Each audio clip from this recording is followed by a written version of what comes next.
situation. How many vehicles were involved in the accident? Any casualties? Hey, you!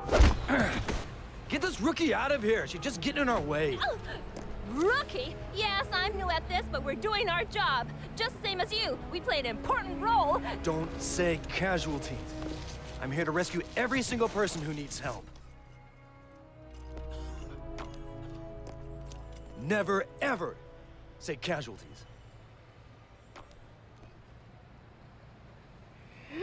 Firefighting seems so difficult. The rigorous training, smoke inhalation, and not to mention the conspiracy plots involving senators. Firefighter FD.18 was released in 2004 by the pachinko company Konami. It looks like a simulator, or maybe even an arcade game revolving around putting out fires. But that's only partially true. It's really about overworked Japanese salarymen watching an American action movie, Ron Howard's Backdraft to be specific, and thinking, hey, we should make a game like that. You play as Dean McGregor, a firefighter who, over the course of the game, uncovers a conspiracy involving a journalist love interest and an arsonist. The gameplay consists of trying to find survivors while navigating the levels. Putting out fires, ironically, isn't really the goal. Fires can be put out, but because you're racing against the clock, you're incentivized to speed ahead and complete the level as quickly as possible. Take too long, and those in need will become injured and then expire. Unless it's in your way, just run past it. Sometimes level complete means reaching all the survivors, who seem to teleport when rescued, or it means having a boss fight. Yes, there are fire boss battles. Also, the fire screams like a human when it's defeated.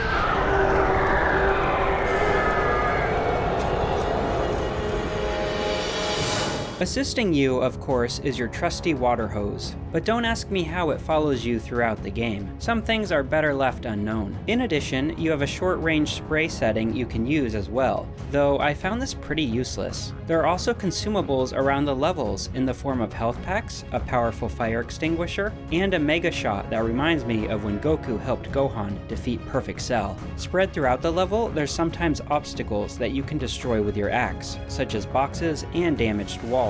Though don't expect a simulation or an open-ended game. Firefighter FD.18 is strictly linear. Speaking of, it wears out its welcome pretty quickly. It's only about 5 hours long, but it tends to recycle a lot of its gimmicks. For example, pieces of the ceiling will collapse on you. Gas-filled rooms will require you to be extra careful as to not create a spark, igniting the entire room. The game tries to keep things interesting, but the genre and the game setting don't mix. The entire game feels more like an obstacle course, which isn't helped by the fact that your run speed is painfully slow. I get it, you're carrying a lot of equipment, but why design the game around speed then? It's a neat concept, but not particularly fun to play. The voice acting isn't terrible, and neither is the writing, but it has that stiffness to it that only early Japanese games do. That magic that happens when you play a game set in America with American characters, but it's written and designed by people from a completely different culture. It's something that becomes more lost as time goes on, and one of the big complaints people had with games like Dead Rising 3,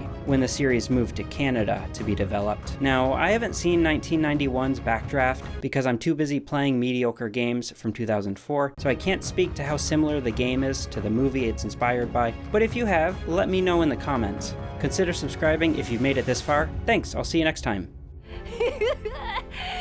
That Dean McGregor is pretty good.